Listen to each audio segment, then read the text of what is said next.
আসসালামু আলাইকুম, শুভ সকাল। আশা করি ভালো আছেন, সবাই সুস্থ আছেন। পবিত্র রমজানুল মোবারকের শুভেচ্ছা আপনাদের সবাইকে। আমাদের কোটালীপাড়া সাংবাদিক ফোরামের সেক্রেটারি কালাম তালুকদার গতকাল অসুস্থতাজনিত কারণে হসপিটালিস্ট হয়েছে। আমি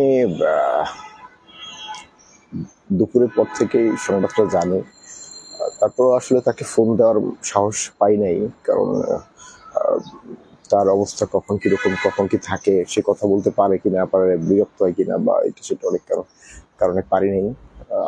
আশপাশের সাংবাদিকদের থেকে আসলে আমি টুকটাক জানার চেষ্টা করছিলাম। রাত্রেবেলা আমি আর নিজেকে ধরে রাখতে পারি নাই।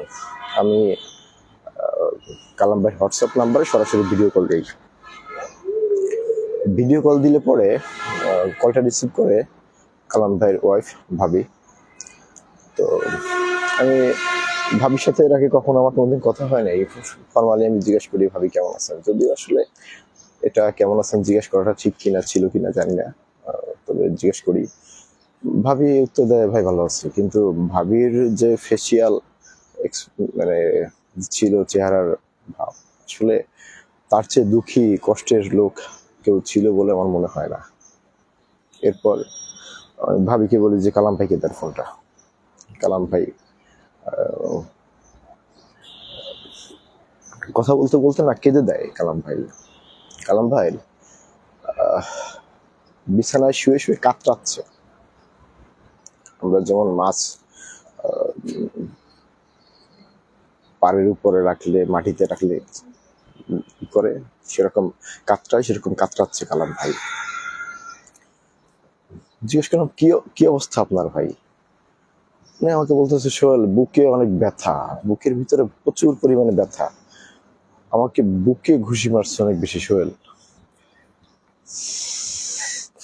যখন কথা শুনি আমি, আমার আসলে কষ্টে বুকটা ফাইটে যাচ্ছিল। আমার মনে হচ্ছিল যে কালাম ভাইকে ঘুষিগুলা, এই আঘাতগুলা যদি কালাম ভাইয়ের উপরে না এসে আমার উপর আসতো, আমি হয়তো কিছুটা সহ্য করতে পারতাম। কালাম ভাই একদম ভেঙে পড়ছে। আর যে আঘাতের কথা উনি বর্ণনা করলে, প্রচন্ড পরিমাণে আঘাত পাইছে বুকে, শরীরে, স্পেশালি বুকে বেশি আঘাত পাইছে। তো এরপর আমি জিজ্ঞেস করলাম যে ভাই কি হয়েছিল, আমাকে একটু বলেন তো সব খুলে। কালাম ভাই বলতে পারলো না। বলতেছে, সোহেল আমি এখন কথা বলতে পারবো না, আমার কথা বলতে ভালো লাগতেছে না, আমার খুব কষ্ট হচ্ছে কথা বলতে। আমি বললাম, ঠিক আছে ভাই, গোপালগঞ্জ আড়াইশো বেডের স্পেশাল রুমে আছে, ভিআইপি কেবিনে। তার অবস্থা এতটা শোচনীয় বলতে গেলে। আপনারা সবাই কালাম ভাইয়ের জন্য দোয়া করবেন। কালাম ভাই যে অবস্থা আজকে হয়েছে, কালাম ভাই হয়তো সুস্থ হবে, বা একটা ক্ষত, একটা রোগ নিয়ে বেঁচে থাকবে, যাই হোক, আল্লাহ ভালো জানে। কালাম ভাই যদি সুস্থ হয়ও, কালাম ভাই কখনো আর এই স্বাভাবিক যে জীবন, হাসি খুশি একটা মানুষ, খুব খারাপ, খুব প্রাণ চঞ্চল হাসি খুশি মানুষ, আমাকে রাত 2টা নাই একটা ফোন দিত, ঘন্টার পর ঘন্টা গল্প করতো। সেই মানুষটা, প্রাণ চঞ্চল হাসি খুশি মানুষটা, 1 মিনিট কথা বলার পরে বলতেছে, সোহেল আমার কথা বলতে খুব কষ্ট হচ্ছে, আমি আর কথা বলতে পারতেছি না। আপনাদের কাছে কালাম ভাইয়ের জন্য দোয়া ভিক্ষা চাই, তার জন্য দোয়া করবে। কিছুদিন আগে কোটালীপাড়ার নবনির্বাচিত এমপি এস.এম. জিলানী মহোদয়, তার সাথে যখন আমরা দেখা করতে যাব রাত্রেবেলা, আমরা কোটালীপাড়ার সাংবাদিক সংগঠন ফ্রমের অনেক সাংবাদিক, দু একজন যারা বিভিন্ন সমস্যার কারণে যেতে পারে নাই, কালাম ভাই ওই দিনকে সন্ধ্যার সময় বাড়িতে কাজ করতে যাইয়া ছাদ থেকে না কি থেকে যেন পড়ে গেছে, মানে একতলা থেকে পড়ে গেছে এরকম আর কি সামহাও। কালাম ভাইয়ের হাতে এইখানে এবং এইখানে অনেক আঘাত লাগছে, ছাইলা গেছে পুরোটা। আমি কালাম ভাই কিভাবে যেন হাতটা ধরছিলাম, ওটা ধরে মানে কালাম ভাই বলতেছে হাত ধরতেছে কেন, আমার হাতে জানো না এরকম খেয়াল ছিল না আর কি, হাত জাগাইতে পারতেছিল না। এই কালাম ভাই জিলানি ভাইয়ের সাথে সাক্ষাতে যাওয়ার সময় নিজে পথের পুরোটা সময় বাইক চালাইছে। শরীরের অবস্থা জুয়েল ভাই বারবার বলছে যে ভাই আপনি শরীরের যে অবস্থা, আপনি বাইকটা না চালাইয়া অন্য একজনকে দেন। কালাম ভাই একটুর জন্য নিজের দুর্বলতা প্রকাশ করতে চায় নাই। সেই কালাম ভাই আজকে হসপিটালে বেডে শুয়ে কাতরায়, বুকের ব্যথায় চিল্লায়।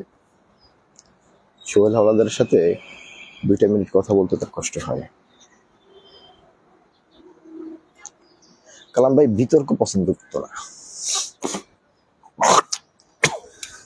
কালাম ভাই বিতর্ক পছন্দ করতো না। নির্বাচনের সময়কালে কালাম ভাই একদিন আমাকে ফোন দেয় রাত্রিবেলা। ফোন দিয়া কালাম ভাই বলে যে সোহেল, তুমি যদি বিএনপির এগেনস্টে কোনো নিউজ কখনো করো বা এমন কোনো কথা বলো যেটা বিএনপির ভাবমূর্তিকে নষ্ট করে বা ইশারা ইঙ্গিতে যেভাবে হোক বিএনপির এগেনস্টে যায়, তোমাকে কোটালীপাড়া সাংবাদিক ফোরাম থেকে বহিষ্কার করা হবে সরাসরি। হচ্ছে বিতর্ক জিনিসটাই যা পছন্দ করতো না, ঝামেলা এগুলো পছন্দ করতো না। আমরা কোটালীপাড়ার মানুষ সব দল মিলেমিশে থাকি, এটা পছন্দ করতো না। ঠিক আছে, তো কালাম ভাই যখন জিলানি ভাইয়ের সাথে সাক্ষাতে যাই আমরা সবাই, তখন খুব হাসি খুশি ভাবে জিলানি ভাইয়ের সাথে কথা বলছে। যখন ফিরে আসছে আমরা সবাই জিলানি ভাইয়ের প্রশংসা পঞ্চমুখ ছিলাম। কালাম ভাই খুব প্রশংসা করছে যে এত সুন্দর একটা মানুষ, এত সুন্দর ব্যবহার, কথাবার্তা, চিন্তা ভাবনা, কোটালীপাড়ার উন্নয়ন এস এম জিলানির হাত ধরে সম্ভব। যাই হোক,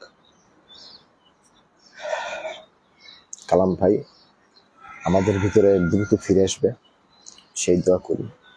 আপনারা কালাম ভাইয়ের জন্য একটু রোজা মানে দোয়া করবেন। হ্যাঁ, রোজা রাখেন, ইফতার করেন, সেহরি খান, নামাজ পড়েন। এ ফাঁকে যখন একটু সম্ভব হয়, হ্যাঁ, একটা সেকেন্ড, একটা মিনিট একটু কালাম ভাইয়ের জন্য দোয়া করবেন আল্লাহর কাছে। ভাবির কালাম ভাই ছাড়া কেউ নেই।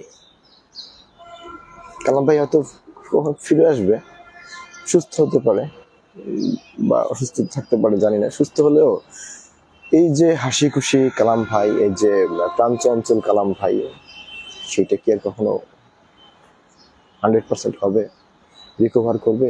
একটা মানুষ একটা সমস্যার থেকে যখন ব্যাক করে, তার শরীরের অসুস্থতা হয়তো কেটে যায়, কিন্তু মনের অসুস্থতা না এত সহজে কাটে না। এটাই হচ্ছে সবচেয়ে বড় ক্ষতি। যাই হোক, কালাম ভাইকে আপনার আল্লাহ তাআলা শরীর এবং মন দুইটার অসুস্থতা থেকে আরোগ্য দান করুক। দোয়া করবো কালাম ভাইয়ের জন্য। একটু দোয়া করবেন প্লিজ, সবার কাছে হাত জোর করজোর করে একটু কালাম ভাইয়ের জন্য দোয়া করবেন। অসুস্থ রোগী তো, মুসলমান ভাই হিসেবে তো দোয়াই করাই যায়, তাই না? সেই হিসেবে একটু দোয়া করবেন। মানুষটা খুব ভালো, জানেন। কোটালীপাড়া উনি একজন মানুষ রাজনীতিবিদের কথা বলছিল, যাকে উনি পছন্দ করে, ভালোবাসে। সে হচ্ছে বশার হাওলাদার। একদিন কালাম ভাই আমাকে বলে, সোহেল জানো বশার হাওলাদার আমাকে এতটা পছন্দ করে, কি বলে জানো, আমি নাকি বশার হাওলাদারের বাড়ির লোক। ঠিক আছে, এরকম উনি খুব আন্তরিক ছিল, যে যতটুকু ভালো সৎ কাজ করছে তার সেইভাবে প্রশংসা করত। এই হাসি খুশি মানুষটা, এই কষ্টটা দেখে আমার সহ্য হচ্ছে না, আমার খুব কষ্ট লাগতেছে। রাত্রে ওনারকে যখন এই ভিডিও কলে আমি দেখি, তারপর অনেক টাইম মুড অফ করে বসেছিলাম, মন খারাপ ছিল, আমার খুব কষ্ট লাগছিল, কি করব জানি না। ভালো থাকবেন সবাই, কালাম ভাইয়ের জন্য আমার দোয়া চাচ্ছি, সবাই দোয়া করবেন। আল্লাহ হাফেজ।